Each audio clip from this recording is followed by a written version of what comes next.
Channel को subscribe जरूर करें ताकि आपसे हमारे मजेदार कार्टून कभी ना छूटे।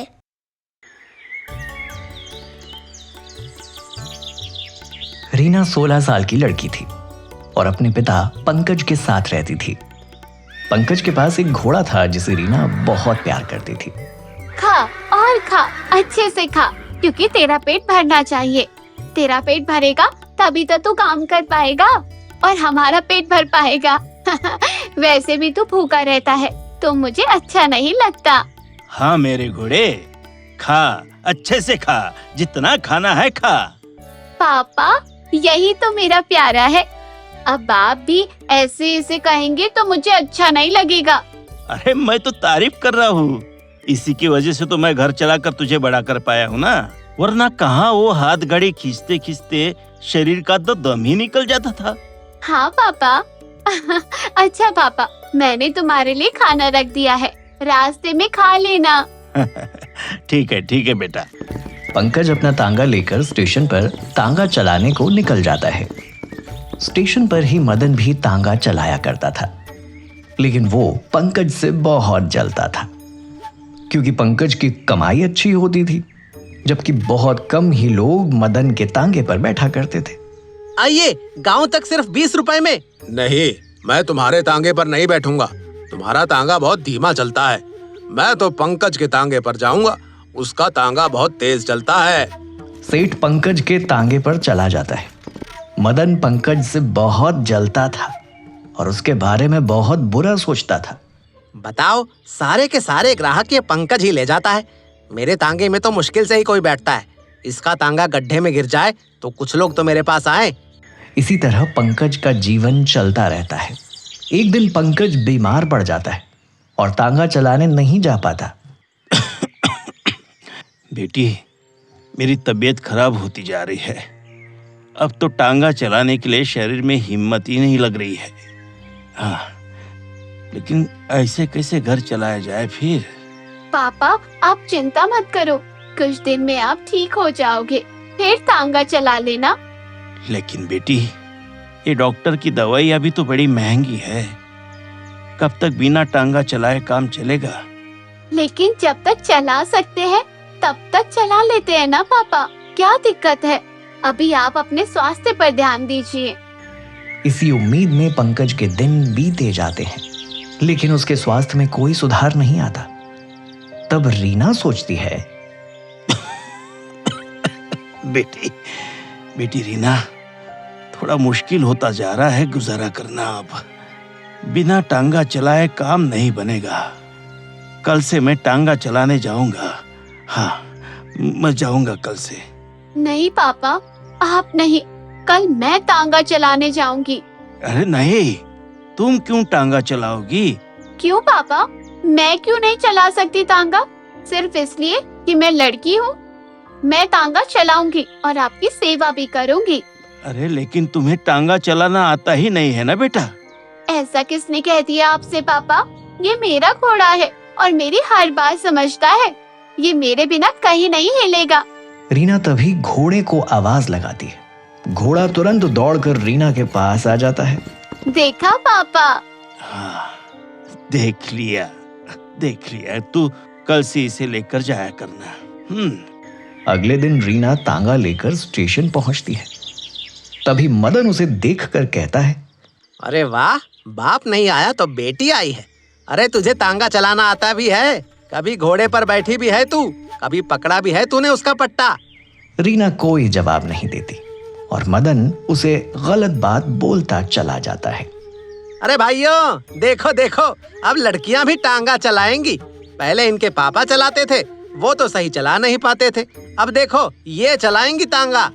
सारा दिन रीना स्टेशन पर बैठे बैठे इंतजार करती रहती है कि कोई ग्राहक आकर उसके तांगे पर बैठेगा, लेकिन ऐसा नहीं होता और वो खाली हाथ वापस घर चली जाती है और पंकज से शिकायत करती है, पापा, आज तो मेरे तांगे पर कोई भी नहीं बैठा।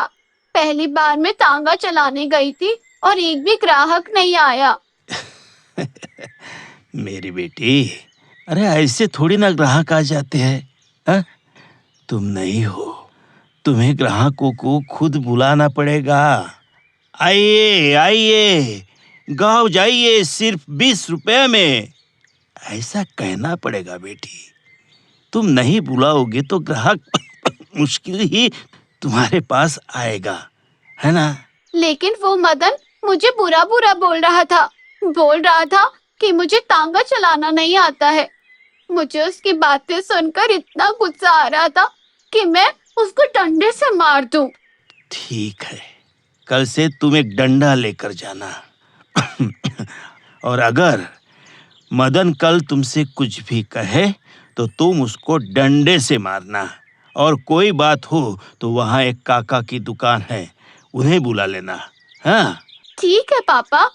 अगले दिन रीना स्टेशन पहुंचती है और ग्राहकों को बुलाने लगती है। आइए आइए, गांव जाइए सिर्फ 20 रुपए में। आइए आइए, मैं आपको सिर्फ 15 मिनट में गांव पहुंचा दूंगी। मदन उसे परेशान करने के लिए कहता है। हाँ हाँ, बुलाओ लोगों को, उनकी हड्डी तोड़वा दो। जाइए, सिर्फ 15 मिनट में हड्डी तोड़वाइए। जाओ, ये सब तुम्हारा काम नहीं है, अपने पापा को भेजना तांगा चलाने। तभी गुस्से में रीना तांगे में से एक डंडा निकाल कर लाती है और मदन को मारना शुरू कर देती है। बचाओ मुझे, ये लड़की पागल हो गई है। ये लड़की मुझ बड़े पर हाथ उठा रही है। इस लड़की से बचाओ मुझे। आज तो मैं तेरे हाथ ही तोड़ दूंगी। इन्हीं हाथों से तांगा चलाता है ना तू। तभी दुकान वाले काका और बाकी लोग आकर रीना को रोकते हैं और मदन को डांटते हैं। अरे, तुम्हें समझ नहीं है कि एक लड़की से कैसे बात करते हैं? और तुम होते कौन हो उसके लिए गलत बोलने वाले?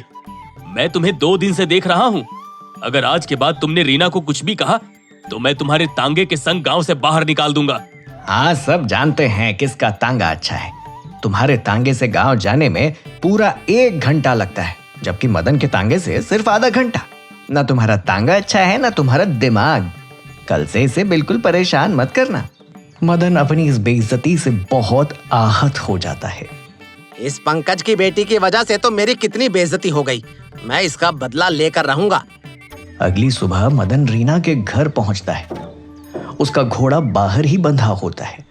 मदन उस घोड़े को बड़े प्यार से बुलाता है और एक नशीली चीज से बना लड्डू खिला देता है। देखना, अब ये घोड़ा कैसे चलेगा। तांगा सीधा नहीं, अब गोल गोल चलेगा। अब पता चलेगा मदन से पंगा लेने का नतीजा क्या होता है। दोनों बाप बेटी के सिर में दर्द हो जाएगा। और मदन चला जाता है।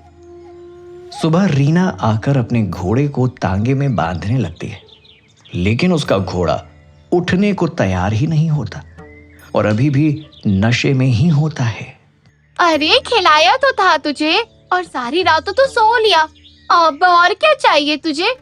वो घोड़े को जबरदस्ती खींचने लगती है, लेकिन घोड़ा तो हिलता तक नहीं है। चल मेरे घोड़े चल। लेकिन घोड़ा नहीं उठता।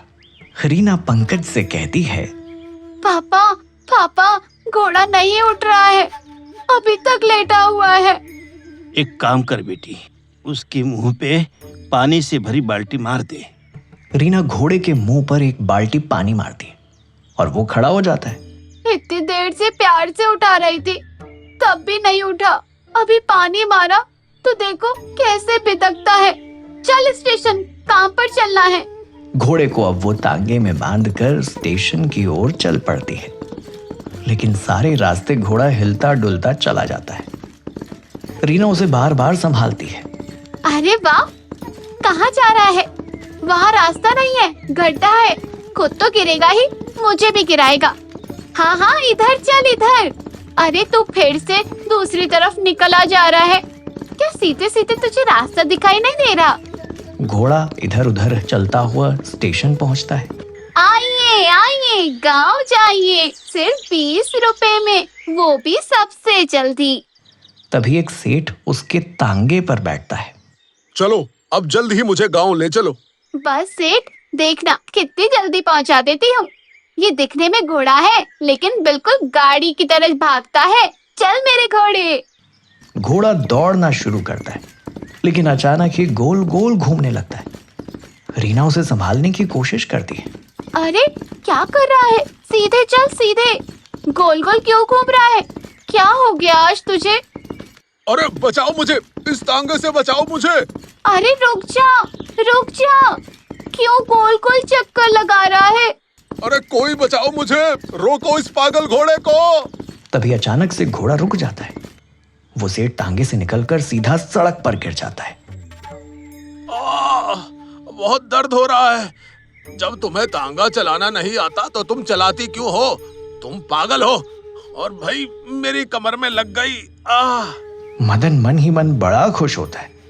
देखा मेरे से पंगा लेने का नतीजा। अब कोई भी ग्राहक उसकी बेटी के तांगे पर नहीं बैठेगा। अरे बैठना तो छोड़ो, कोई उसे यहाँ खड़ा भी नहीं होने देगा। बढ़िया आई थी मुझे डंडे से पीटने वाली। रीना को बहुत बुरा लगता है और वो तांगे को वापस घर ले जाती है। सीधे चल, आज मैं तेरी खबर लेती हूँ। जितना प्यार मैंने दिया है सारा हिसाब निकालूंगी। घोड़ा बहुत तेज दौड़ता जाता है। थोड़ा धीरे चल, धीरे। घोड़ा फिर घर पहुंचते ही अचानक से रुकता है, जिससे रीना गिर जाती है और उसके चोट लग जाती है। वो बड़ा उदास होती है और पंकज को ये सारी बातें बताती है। कोई बात नहीं है बेटी, हो सकता है उसकी नींद पूरी नहीं हुई हो या कोई और तकलीफ हो। हमें जानवरों की भी परेशानी को समझना चाहिए। कभी कभी ऐसा हो जाता है। लेकिन मेरे साथ क्यों होता है पापा? सब लोग मुझ पर हंस रहे थे। उस सेठ ने मुझे कितना सुनाया। उसकी तरफ से मैं तुमसे माफी मांगता हूँ। माफ कर दो मुझे बेटी। नहीं पापा, ऐसा मत करो। इसमें आपकी कोई गलती नहीं है। आप सही कह रहे हो सकता है उसकी नींद पूरी नहीं हुई हो या उसे कोई परेशानी हो। मैं उसे बिल्कुल परेशान नहीं करूंगी। सारा दिन सारी रात निकल जाती है और घोड़ा सोता ही रहता है। अगले दिन दोपहर में घोड़ा उठता है। रीना घोड़े के पास जाती है। क्या हुआ था कल तुझे? कितना बड़ा बवाल किया है, तुझे पता है? कितनी मुश्किल होगी मुझे वापस ग्राहक पास बुलाने में। अब तेरे डर से कोई नहीं आएगा मेरे पास।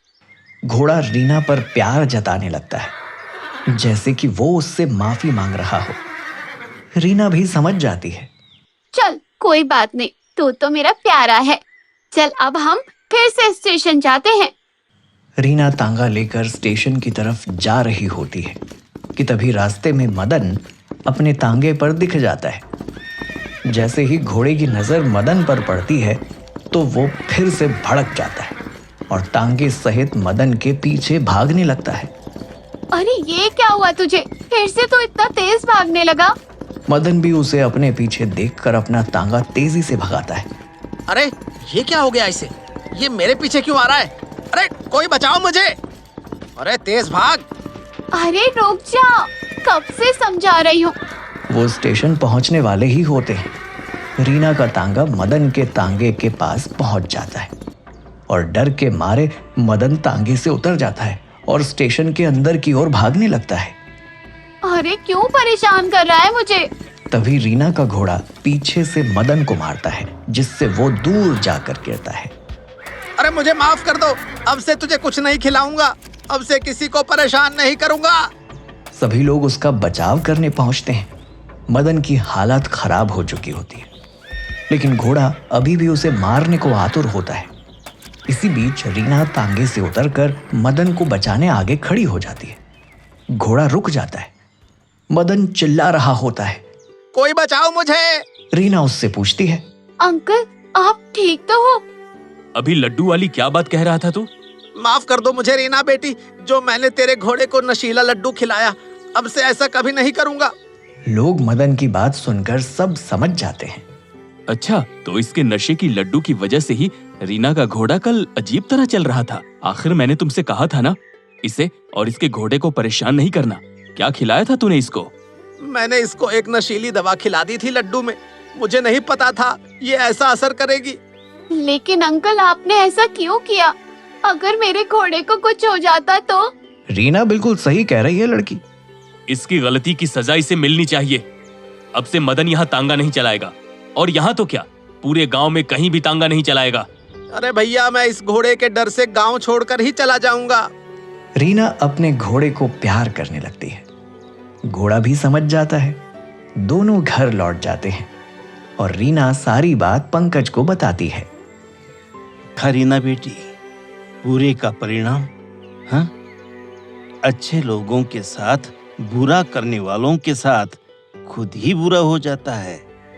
इसलिए हमें किसी का भी बुरा नहीं करना चाहिए, समझी?